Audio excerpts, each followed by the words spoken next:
Esta es la primera clase del curso Agua Potable, un enfoque biomédico, organizado por el Departamento de Docencia del Centro Universitario de Estudios Medioambientales de la Facultad de Ciencias Médicas de la Universidad Nacional de Rosario.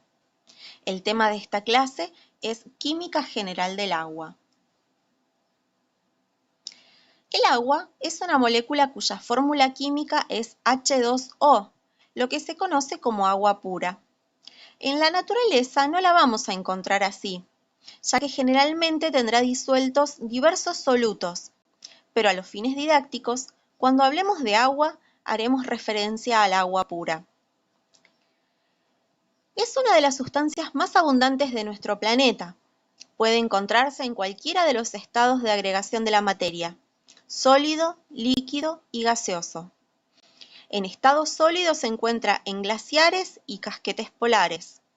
En estado líquido, formando lagos, ríos, embalses, acuíferos, en la humedad del suelo y también en los seres vivos.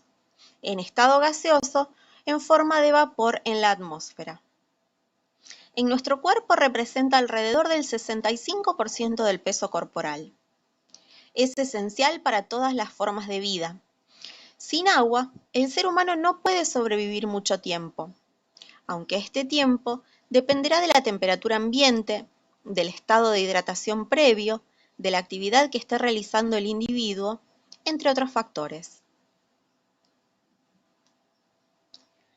En esta imagen podemos observar una molécula de agua, formada, como dijimos, por dos átomos de hidrógeno y uno de oxígeno.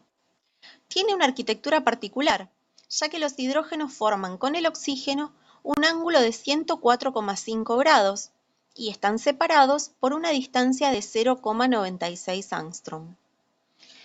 El oxígeno es más electronegativo que el hidrógeno, lo que favorece que los electrones compartidos se acerquen más al núcleo del oxígeno. Esta configuración permite que se forme un dipolo, con dos zonas como podemos ver en la imagen, una electronegativa en torno al núcleo del oxígeno y otra electropositiva en el sector de los átomos de hidrógeno. Recordemos que la electronegatividad es una medida de la fuerza de atracción que se ejerce sobre los electrones compartidos en un enlace. Si bien la molécula de agua tiene dos zonas, que son eléctricamente diferentes, en conjunto es una molécula neutra. No obstante, es un dipolo o molécula polar, lo que será necesario para la atracción electrostática entre moléculas gracias a la formación de puentes de hidrógeno. Las propiedades de la molécula de agua se deben a su estructura espacial, a su pequeño tamaño, a su capacidad para formar puentes de hidrógeno, a su capacidad para reaccionar con otras moléculas y a su constante dieléctrica muy elevada. El agua es uno de los compuestos químicos más importantes dentro de las actividades del ser humano, además de ser el más versátil, ya que puede intervenir en un sinnúmero de reacciones químicas. Además, será el producto final de numerosas reacciones metabólicas que suceden en el organismo. El agua, en tanto, tiene sus propiedades, entre las que se cuentan que es una sustancia inodora, incolora e insípida. Su densidad es de 1 kilogramo por metro cúbico a presión normal y a 4 grados centígrados de temperatura. El punto de congelación es de 0 grados centígrados y el de ebullición es de 100 grados centígrados a presión atmosférica de 760 milímetros de mercurio. Además, tiene un elevado índice de calor específico, que es la cantidad de energía que debe proveerse a 1 gramo de una sustancia para que eleve 1 grado centígrado su temperatura. Siguiendo con las propiedades del agua, esta presenta gran adhesividad intermolecular, responsable en parte de la tensión superficial, que es otra de sus características. La tensión superficial es la que permite que podamos colocar un elemento liviano, como puede ser la hoja de un árbol, sobre un recipiente con agua, y este elemento se mantenga sostenido en el agua gracias a la tensión superficial. También tiene capacidad de capilaridad y es el solvente universal, dado que en ella podemos disolver gran cantidad de solutos. Los puentes de hidrógeno son la fuerza que unen dos dipolos, de manera fija, estable y fuerte cuando hay muchas moléculas unidas. Estos enlaces son más débiles que un enlace covalente o iónico, pero son más fuertes que las fuerzas de Van der Waals. Los enlaces covalentes, iónicos y las fuerzas de Van der Waals son otras formas de unir moléculas entre sí. Estos puentes de hidrógeno son muy importantes para las propiedades del agua y responsables de algunas de ellas. Su número aumenta cuando disminuye la temperatura de la solución y viceversa, disminuye cuando aumenta la temperatura. Vale decir que entre el número de puentes de hidrógeno y la temperatura existe una relación inversa. Esto se evidencia en el aumento del volumen del agua sólida con respecto al agua en estado líquido. El agua, como sabemos, es el solvente universal. Esto es posible gracias a su carácter polar y a su facilidad para formar puentes de hidrógeno.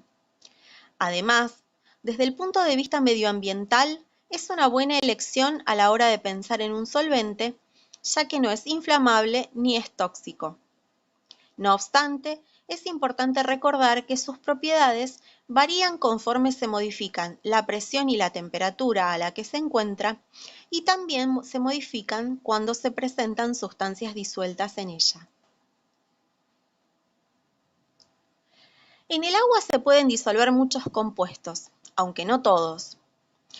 De esta manera sabemos que son solubles en agua los compuestos iónicos como el cloruro de sodio o sal de mesa, los compuestos polares no iónicos, como los alcoholes, y los compuestos anfipáticos, como los fosfolípidos. Los compuestos anfipáticos son aquellos que tienen dos extremos, uno hidrófilo y otro hidrófobo. Los compuestos anfipáticos, entonces, van a interactuar con el agua a través de su extremo hidrófilo. Cuando se genera una solución acuosa, alrededor del soluto se forma una pequeña capa esférica de agua, llamada capa de solvatación, que permite la distribución uniforme de las moléculas de agua y soluto. Veamos esto con un ejemplo. Tomaremos el cloruro de sodio. Si se mezcla la solución, la red cristalina de cloruro de sodio se disociará en iones sodio y cloruro. Los iones cargados positivamente, en este caso el sodio, son rodeados por las cargas parciales negativas del lado del oxígeno de la molécula de agua. Los iones cloruro, con carga negativa, en cambio, serán rodeados por las cargas positivas de la molécula de agua.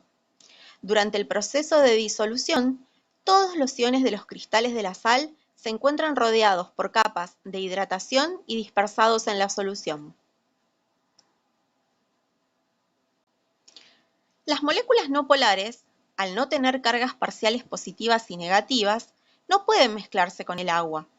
Un ejemplo de estas sustancias son los lípidos. Cuando queremos mezclar agua con aceite, las sustancias se mantienen separadas y entonces decimos que son sustancias inmiscibles.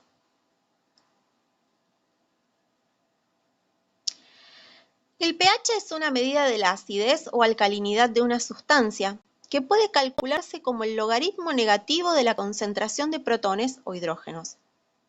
Es una medida adimensional cuyo valor surge de una escala logarítmica de base 10 que varía una unidad de potencia por cada potencia de 10. Sus valores varían entre 0 y 14. Una sustancia es ácida cuando su pH es menor a 7, neutra cuando el pH es igual a 7 y básica o alcalina cuando el pH supera 7. Vale decir que a medida que aumenta el pH, disminuye la concentración de protones. El agua en estado puro tiene un pH neutro. Sin embargo, dependiendo del medio en el que se encuentre, puede actuar como ácido o como base. Actuará como ácido si se enfrenta a un medio alcalino, mientras que actuará como base si se encuentra en un medio ácido. Los ácidos son todas las sustancias ionizables capaces de ceder hidrógenos o captar hidroxilos, mientras que una base es toda sustancia capaz de ceder oxidrilos o captar hidrógenos. El agua en estado puro se autoioniza. Esto significa que genera iones hidronio e hidroxilo. En nuestro organismo, que requiere el pH estrictamente controlado, existen diversos mecanismos reguladores llamados buffer o tampones que estarán encargados de mantenerlo dentro de los valores necesarios para que todas las funciones puedan realizarse de manera apropiada. Muchas gracias.